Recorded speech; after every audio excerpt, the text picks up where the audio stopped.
Okay, so yeah, where do I begin? So a lot has happened on the UAP topic. You're an investigative journalist. You have done a lot of work in the mainstream media, and now you find yourself in the UAP world. And I'm just going to assume that everybody knows your work. If they don't, they can go and look you up. But I have some specific questions related to the David Grusch. Am I saying his name right? Grusch or Grush? It's actually Grusch. Okay. Yeah. Yeah, some specific questions about the David Grusch story, which is just uh I consider myself someone who's pretty open to all sorts of things, but as soon as David came out and started talking in the story that you broke, I began to think, oh my goodness, this is this stuff real? Like I even had thoughts because it was Oh, I agree with you. I think there's an ontological shock for a lot of people, particularly the mainstream media and opinion leaders, because a lot of what Grush is saying is so shocking. I mean, it's quite extraordinary. I mean, as I keep on saying, this is a guy who, until literally a few weeks ago, was involved in helping prepare the presidential daily briefing intelligence data from the National Geospatial Intelligence Agency and the NRO. And he personally hand delivered these incredibly sensitive secrets to the West Wing of the White House. So this is somebody who indisputably still holds a very high level security classification. And I find his assertions confronting. The difficulty that a lot of people have in accepting what he says would probably be softened if they knew what I know, which is a journalist like me, and it all sounds very pompous, I know, but journalists don't just run stories. You don't just put a guy like Dave Grush up on national television and not investigate, one, his bona fides, or indeed you endeavor to try to verify what he alleges. And as Leslie Kane, my colleague, and Ralph Blumenthal, two highly reputable journalists, did in their piece, which was eventually published on The Debrief, they quoted in the body of their article a number of sources, particularly Christopher Mellon and Colonel Carl Nell, and another guy who goes under a pseudonym who works out of the National Air and Space Intelligence Center, NASIC. I think I've forgotten the name they used for him. But anyway, the long and the short of it is there's multiple corroboration for Grush in both the written and, in my context, the broadcast story. And journalists, as much as this irritates people from the UAP research field, journalists work on trust with people. It's kind of like an intelligence handler handling an informant in another country. You know that sometimes those people will get into terrible trouble if their identity is revealed. And as a journalist, I'm under an enormous, strong ethical obligation, as a priest, by the way, is to a parishioner who confides something in that priest. I have an enormous ethical obligation to my sources to protect their identity and to ensure that I don't compromise them in any way. And so, I've independently verified material that Grush has told me with my own personal sources inside the US defense and intelligence community, as has Leslie Kane and Ralph Blumenthal. I think people need to understand that, because there's a fundamental misunderstanding about how journalists operate. We don't just put an interview up on air and then forget about it. We verify aspects before we even allow that interview to be broadcast. right, right. Yeah, and people in my field too. Like, I mean, I have a PhD, and when you write your dissertation and you bring it before a committee, it's going to be you have to make sure that you've done your homework, that you've Yeah, used proper sources. This is in the world of academics, you can't get away with just putting anything out there, right? yeah, and I mean, in the same way that when you're doing your PhD dissertation, you're cross-examined by your colleagues and your peers. Right. It's very like that in a newsroom. I mean, believe Yeah. me, journalists are harder on each other than most people in society. We're Mhm. extremely doubtful and skeptical about things that our colleagues are working on, and we always test and investigate allegations. Mhm. My personal opinion at the moment is that the ontological shock of what Mr. Grush is alleging is so great to most people, particularly in the mainstream media, that I don't expect, and I never really did expect, that his allegations alone would give sufficient traction to compel the US government into any kind of an admission about what it actually knows. What I find hilarious is that we're indisputably in a situation where the US government clearly knows a lot more than it's letting on. And we're in this weird interregnum where we're waiting to find out whether the weight of public opinion and media commentary will be such that the government will be forced into some kind of an admission. I don't think that will come from Mr. Grusch. I think Mr. Grusch is a beginning, but I think what you're going to see is, particularly from the Congress, a slow unfolding of witness evidence and further revelations. I mean, I speak all the time to people in the Congress who are determined to get to the bottom of this. And they are very strongly of the view, based on the witnesses that they have cross-examined in private, secure, compartmented information facilities, SCIFs, they're very strongly of the view that clearly there is a body of people who are alleging to the Congress that there is and has long been a secret non-human technology crash retrieval program on which reverse engineering is being performed by the US government. Now, I'm not in a position to be able to categorically state, because I haven't seen these objects. I'm a journalist, I'm only as good as the sources I speak to.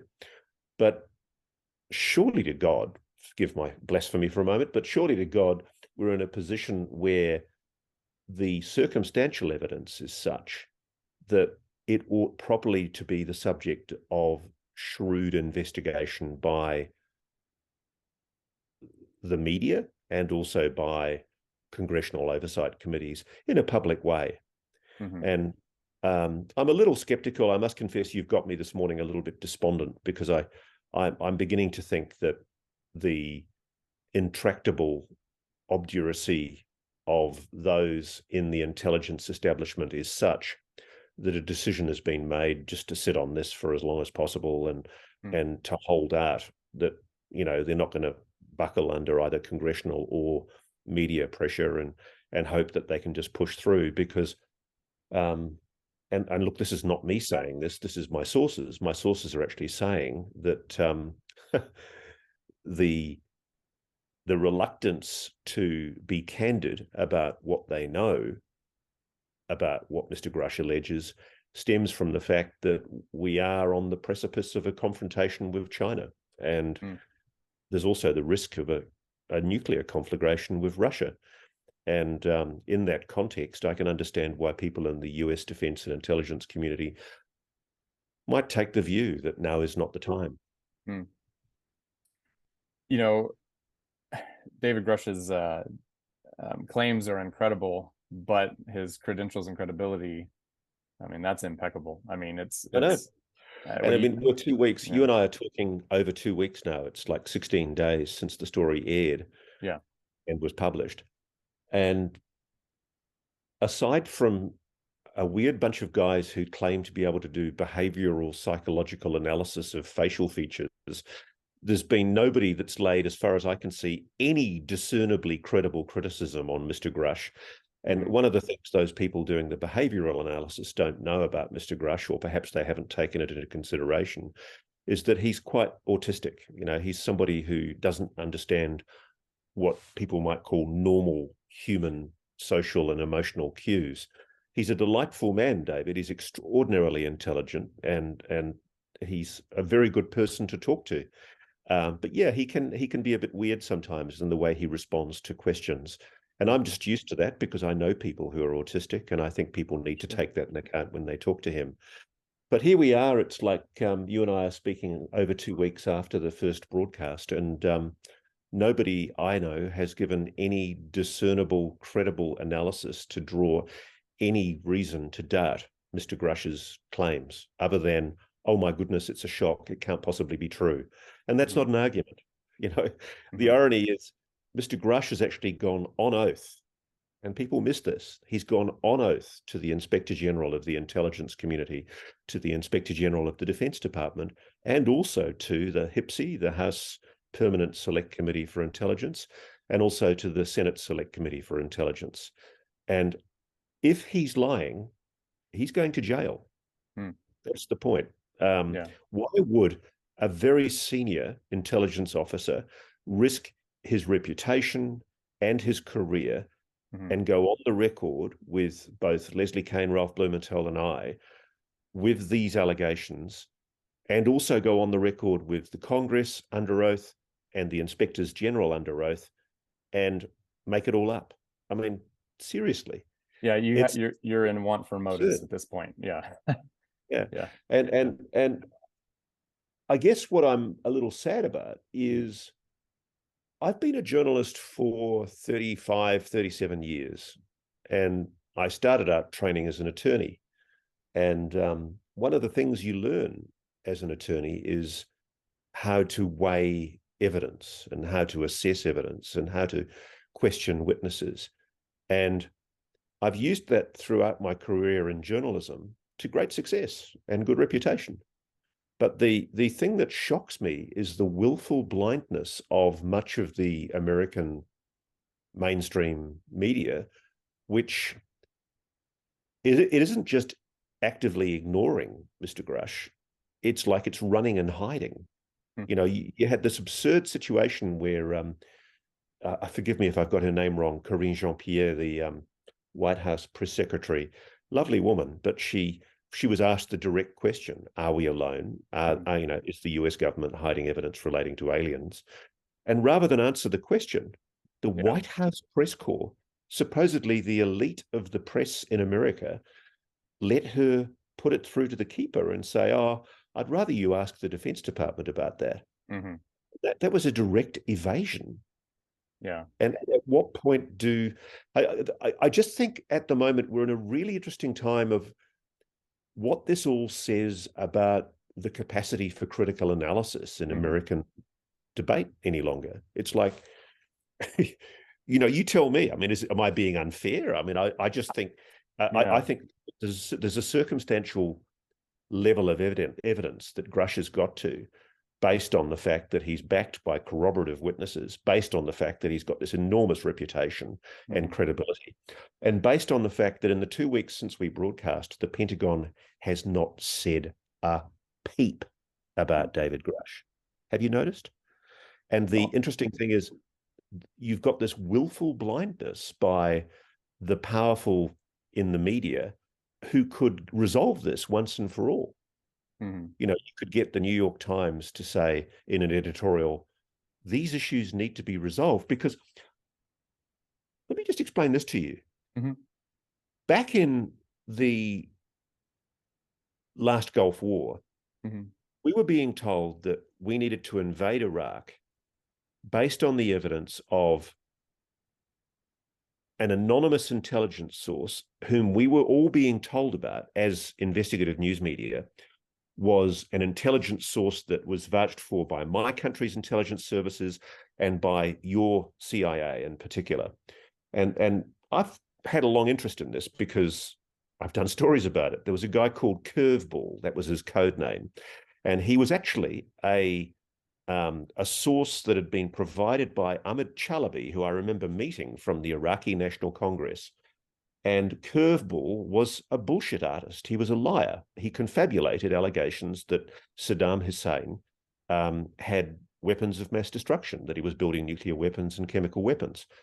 And it was on the basis largely of Curveball's evidence that trillions of dollars, hundreds of thousands of lives were lost in a war in Iraq and then subsequently in the so-called war on terror, in the war in Afghanistan. Both wars that were driven by flawed intelligence. And in each case, what we were told, and the mainstream media credulously accepted it, was that we can't let you talk to this witness, but he's a really good witness and we trust him. And for that reason, we need to go to war and spend trillions of your dollars fighting this war against terror. And you've just got to trust us.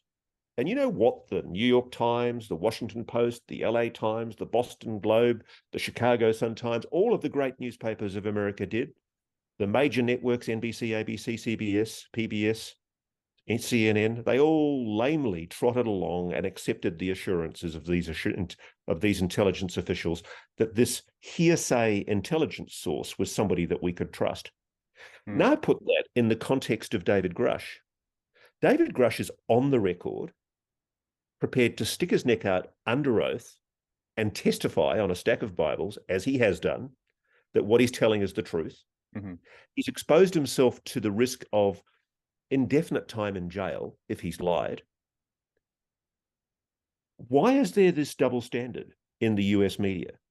Why are they prepared to credulously accept the assertions of their intelligence officials, who they now know lied to them about Curveball, because there were concerns in the CIA at the time that Curveball was not a reliable witness, that Chalabi and the INC were essentially there to push an agenda, and essentially that agenda has come to pass. We now have essentially a proxy state of Iraq is essentially being run by the Iranians as a result of the manipulation of US foreign policy by the Iranians. I mean, it's quite extraordinary. And now we've got a situation where a far more reliable intelligence source from within the US intelligence community is coming forward and testifying. And not only are the media ignoring him, you've got people like Ross Douthat from the New York Times, New York Times, writing these really badly ill-informed articles that essentially undermine Grusch's credibility for no solid reason at all. And I was really heartened to see Ezra Klein, the podcaster for the New York Times, a very, very senior and highly reputable op-ed columnist for the Times, taking Leslie Kean seriously and actually doing a very good interview with her in the column that he's written, and also in the podcast that they've conducted. So you have this weird situation where you've got Michael Schellenberger, another reputable journalist, saying that he's speaking to people directly in the program who say that what Mr. Grusch is saying is true. You've got Colonel Carnell, who backs Leslie Kean's story, and Ralph Blumenthal's. You've got the NASIC witness. You've got Christopher Mellon. And add to that, you've got people like Dr. Eric Davis. You've got Dr. Hal Puthoff. There's a preponderance of people who, over the past 5 years, since the original 2017 New York Times allegations, have come forward and said what I know to many people in America and to the rest of the world is extraordinarily confronting. One, there are aliens, there is a non-human intelligence. Two, we're retrieving their technology. And as David Grusch has said, we have bodies. It's crazy. More importantly, we have agreements. Yeah, that's what got me too. I'm like, this is stuff out of science fiction. Well, you say that, but essentially, that's an ontological response. That's a shock response to the allegation. It is a shock response. Yeah, sure. Yeah. And I had the same response when 2 years ago, well before I met David Grusch, I was talking to people inside the US government who were telling me exactly the same thing. And I know Leslie Kean's had the same experience as well. And one of the difficulties being an investigative journalist on this is you can't reveal all your sources. Sure. And it's interesting because what I think is happening at the moment is I think the gatekeepers have said, you know what, if we just keep this out of mainstream media, I reckon we can dampen this down. You know, let Coulthart and Kean and Blumenthal squawk as much as they like on social media. But really, I think if we can keep it out of the mainstream media, we can stop Congress getting momentum, and then we can kill the issue dead. And if that's their view, oh my goodness me, it's sadly completely misconceived. Because, my friend, there are people in the program who are deeply, deeply frustrated, and they are giving evidence, and they are going to come forward, and they're bitterly angry that technological advancements that ought properly to be the knowledge of the human race, let alone the American military-industrial complex, they're being withheld from the knowledge of the public. If what Mr. Grusch is saying is true, if there are craft that have been recovered that are displaying propulsive abilities and energy abilities that are far beyond human ken. It means there are technologies that can be developed and advanced for the benefit of all humankind. And I know that sounds like a glib assertion, but it's something that I'm told by multiple sources is the case. Yeah.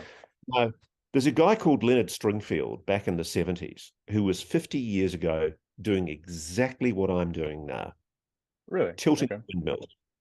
And the American national security establishment came out publicly and poo-pooed the suggestion that there are retrieved alien spacecraft, that there are retrieved alien bodies.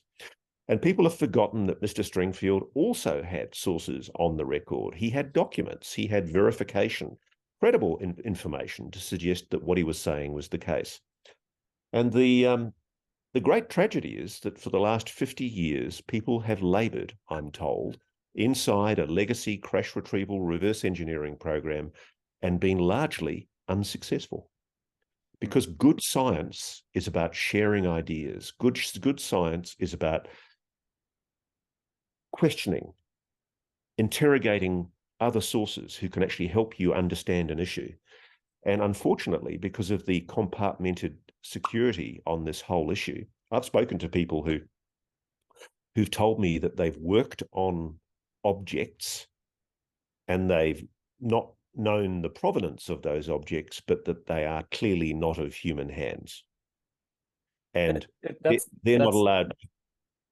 Yeah, they're not allowed to talk. They're not allowed to talk with anyone outside the room that they're working in about what it is they're working on. And that militates against good science. I mean, it just undermines the capacity of scientists to do their job. And this is the frustration. And I think ultimately, sadly, there's a kind of a choice here at the moment, I think, for the US, because what also is happening is, I know because I'm talking to them, there are other Five Eyes nations that are deeply frustrated with the policy and the strategy that the US is applying on this. They're saying, trust us, we're the great United States. We know what's best for all of you guys. Sure, there may be technologies here that can be recovered, but let us do that work. Go away, leave us alone, and we'll keep you in ignorance. And that's largely what's happening, because Australians and Brits and Canadians have all participated in crash retrievals. They've all participated in assisting the US in concealing this technology. But you say crash retrievals, you mean craft? I'm talking about non-human technology. I'm talking about not necessarily crashed, but retrieved alien, for want of a word, non-human spacecraft. Yeah, that's, I'm that type of person. I'm open to anything. I like the truth, and I want to pursue the truth no matter where it leads. But also, I mean, just for the benefit, Matthew, of the area of investigation that you're looking in, which is the theological. Yeah. There are issues that I'm aware of that I talk to people about in your government that bear directly on religions and our whole understanding of ourselves as humans about our origins. The origins questions, they come up a lot in this conversation. It's fundamentally important. And one of the things that, believe it or not, I find shocking, but it's true, is there really is a cadre, especially in the US Air Force, of extremely evangelic Christians who take the view that what they know from their secret intelligence to be the case is so heretical and so antithetical to their notions of their Christian beliefs that they've just suppressed it. And I mean, it's shocking. And I think that ironically, one of the religious organizations that's been the most progressive about this, I should be clear, I'm not deeply religious at all. I mean, I'm spiritual, I suppose, in the sense that I do believe that the human soul transcends our physical form. But I think the Catholic Church has been extraordinarily progressive in stating we are all God's children, whether we are human or non-human. And that they have prepared the Catholic faith for the probability, because of the Drake equation, that we are not alone in this universe, and that at some stage there will have to be a reckoning with Catholicism, the religious beliefs of people who adhere to the Catholic faith, Mm-hmm. and a belief in the fact that there is a non-human intelligence that shares this universe with us. And I don't think the two are at all antithetical. And in fact, if you think about God, if you think about the very notion of God as is described in the Bible and in theological teaching, Mm-hmm. God does appear to be a non-human intelligence. I was going to say Christians have had these categories for a very long time. Yeah, Every Christian I know believes in some form of non-human intelligence, and not just God, and but there are all sorts of different. Just if you take the Bible, all sorts of different intermediary beings between humans and the divine. yeah. So yeah, I mean, I I don't think think the that, Christian and that's tradition. why, and that's why though, because Yeah, I'll yeah. tell you that the biggest excuse that I get from people, and I mean, the hilarious thing to me as a journalist is, as often happens in journalism, people in positions of power often take you into their confidence, knowing that you can't break the secrecy of that confidence by revealing who they are. And I Mm-hmm. can't. But I've talked to people who are probably reasonably well-known public figures in the United States who've said to me candidly, yes, there is a non-human intelligence on this planet. But one of the reasons we're not revealing it is because we're worried about what it would do to institutional religions. We're worried about the ontological shock to humanity and whether religious people can cope with that confronting idea that there is an NHI, a presence that shares this world with us. Mm-hmm. And frankly, I don't know. I mean, I think it's time for us all to grow up. I think we're more mature than they give us credit for. Well, if it's true, I want to know it.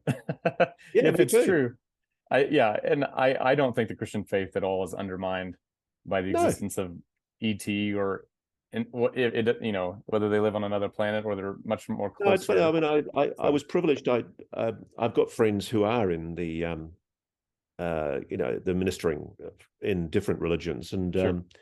I've spoken to a rabbi, and I've spoken to a minister of religion, and I've even spoken to a bishop, and all of them privately, they're slightly more cautious about what they're prepared to say publicly, but all of them Sure. would concede privately that Mm-hmm. yes, they've long acknowledged that there's a very strong likelihood that there are other intelligences in this universe that we have to adapt our understanding of religion to. Mm-hmm. And it's not incompatible with religious faith. Sure. And in fact, the more I get into the UAP issue, the more spiritual, I won't say religious, but the more spiritual I become, Mm-hmm. because so many of the people that I speak to talk to me about the importance of human consciousness in terms of beginning to understand the phenomenon, which isn't just a flying objects phenomenon. I Yeah. suspect the phenomenon, the broader description of the phenomenon as we understand it, may explain a lot of what has passed for supernatural and paranormal in the last 10,000 years. Hmm. I mean, I've been privileged to travel way out into the outback and talk to remote Aboriginal communities that are the closest that you could get to the original nomadic Australians who essentially largely stopped being nomadic probably 50, 60 years ago. But these people have deep spiritual beliefs about the sky people, about being visited by non-human entities from the sky. And it's part of their dream time. It's part of their religious spiritual stories that go back tens of thousands of years. And if you go around to every culture around the world, I find it intriguing that there are these spiritual ideas that transcend regions, transcend countries, and transcend nationalism. It's an idea that human beings are connected in some way with a higher intelligence, and that there's a consciousness interface. And I find it fascinating because, if anything, the knowledge that I have, most of which I can't talk about, makes me more spiritual, not less. Yeah. Yeah. There's definitely, if anybody studies the UAP literature at all, they know that there's definitely almost like a precognitive or element to the whole thing. There's definitely a link consciousness Yeah, wise with synchronicities that people talk about. Hey, real quick, I know I only have you for a little bit longer here. I want to go back to David's stuff. Just for clarification here, did he get blowback for talking to Congress? Because he's talked about the blowback. Did he get blowback for talking to Congress, or did he start talking to Congress because he got blowback, or both? I'll take you through the sequence of events. Okay. Basically, as a member of the UAP task force working for the Office of the Undersecretary for Defence, Intelligence and Security, USD, he worked with people like Jay Stratton and others on the UAP task force.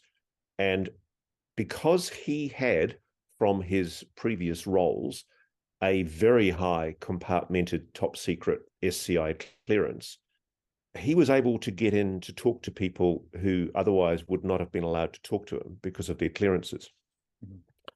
And they told him things about what's euphemistically called the program. And the program is essentially a reference to the legacy crash retrieval UFO UAP reverse engineering program. And I've spoken myself independently of Grusch to multiple people who've told me about their work in the program. And I'm reasonably confident it exists.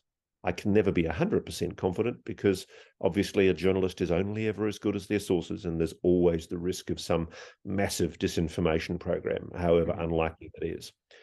But as part of his work, he was given certain code names and certain locations, and he started pushing for access to those code names and those locations.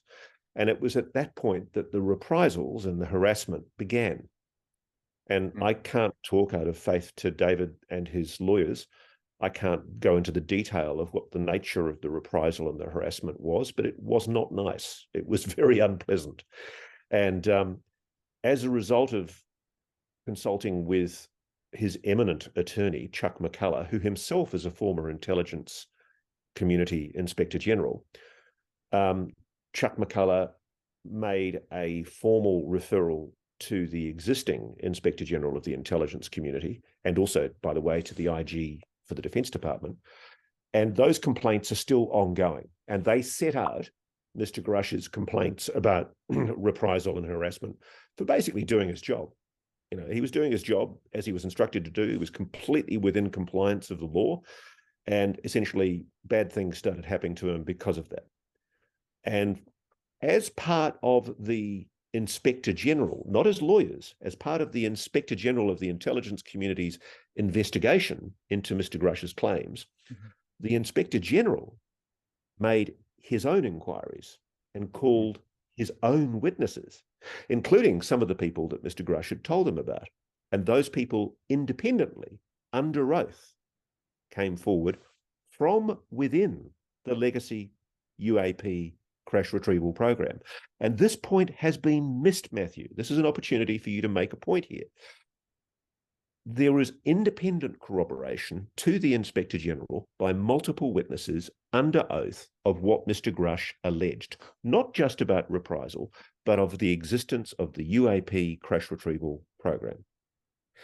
It was on that basis that the Inspector General for the intelligence community then made the referral to the congressional oversight committees, the HIPSI and the SSCI, basically saying this is credible and urgent. And it was on the basis of that referral that the committees then called Mr. Grusch to appear, and he was interrogated under oath by congressional staffers from both committees. I think there was a greater representation of actual political representatives on the HIPSI, but there were no senators present at the SSCI hearing, which sounds sinister, but it's quite normal when a whistleblower comes forward.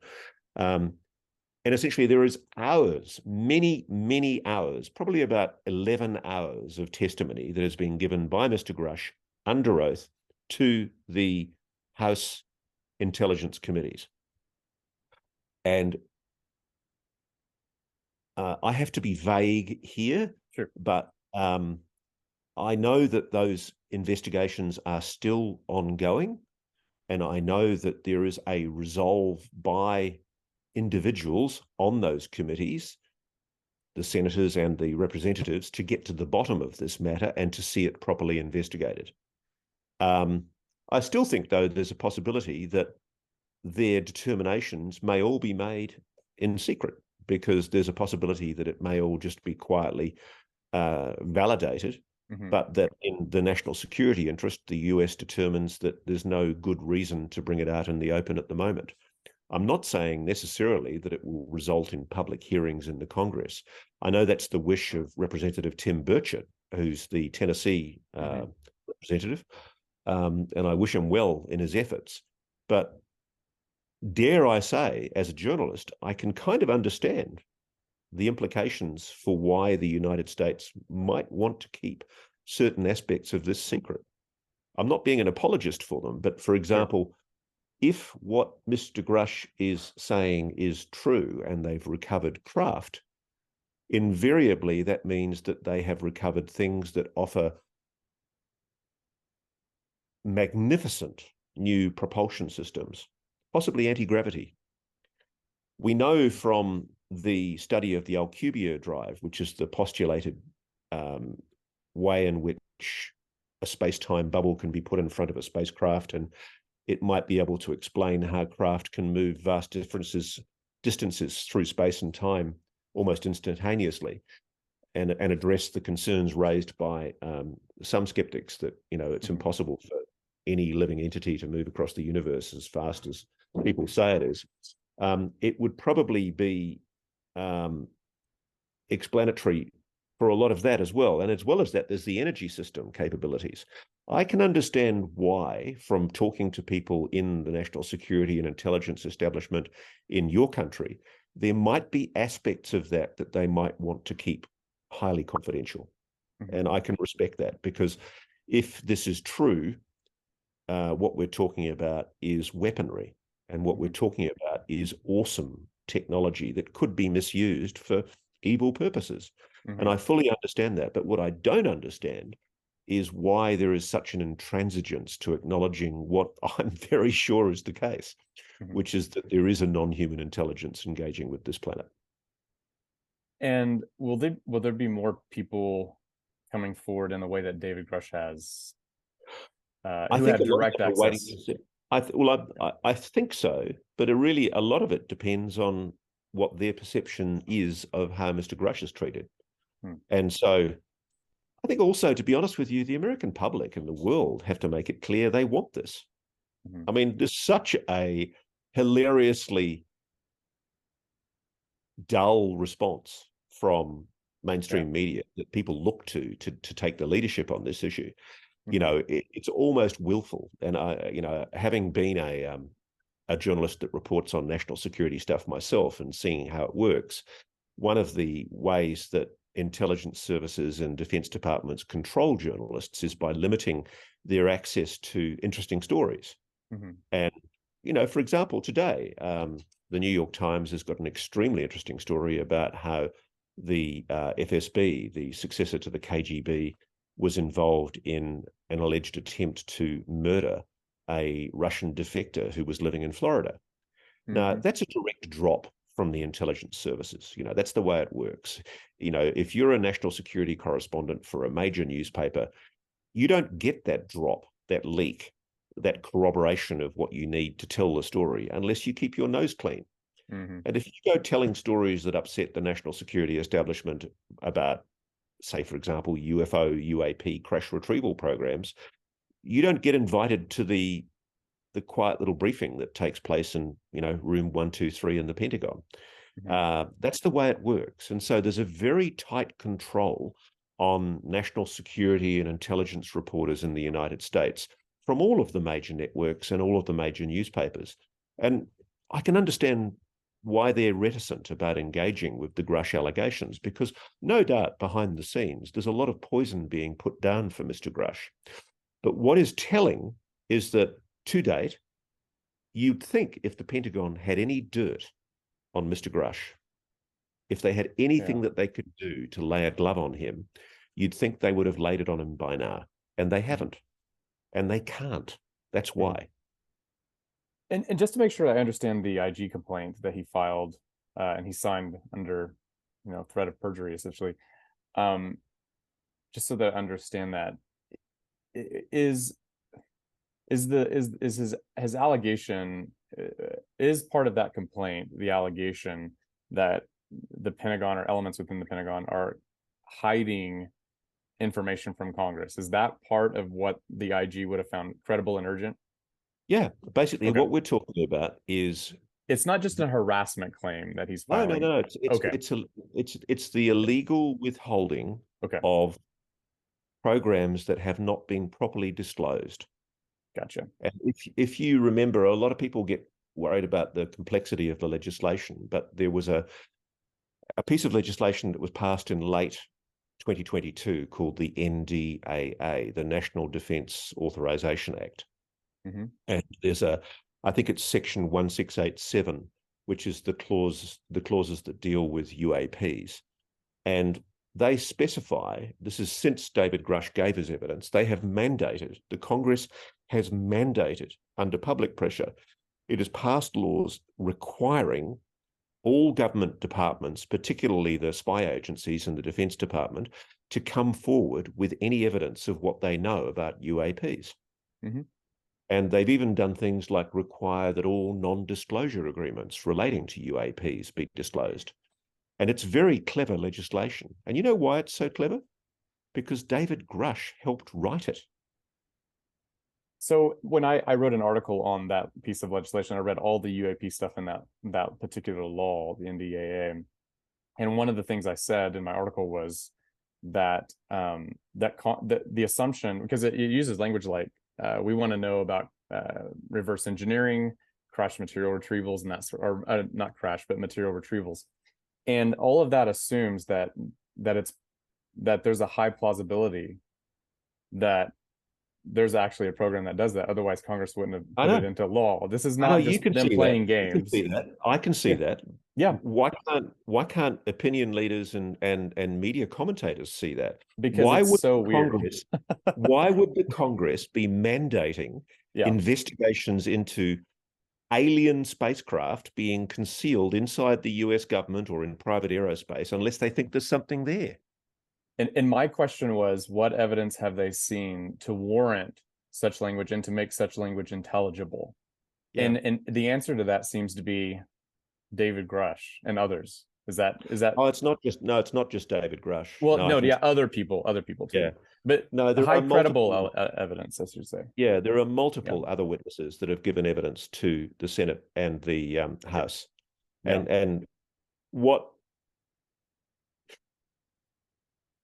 what you need to understand, Matthew, and what your listeners and viewers need to understand is we are dealing with a dilemma for the politicians in your Congress. Mm-hmm. They don't want to do or say anything publicly that undermines your nation's dominance in national security and the safety of the American people. Nobody wants to be accused of undermining that.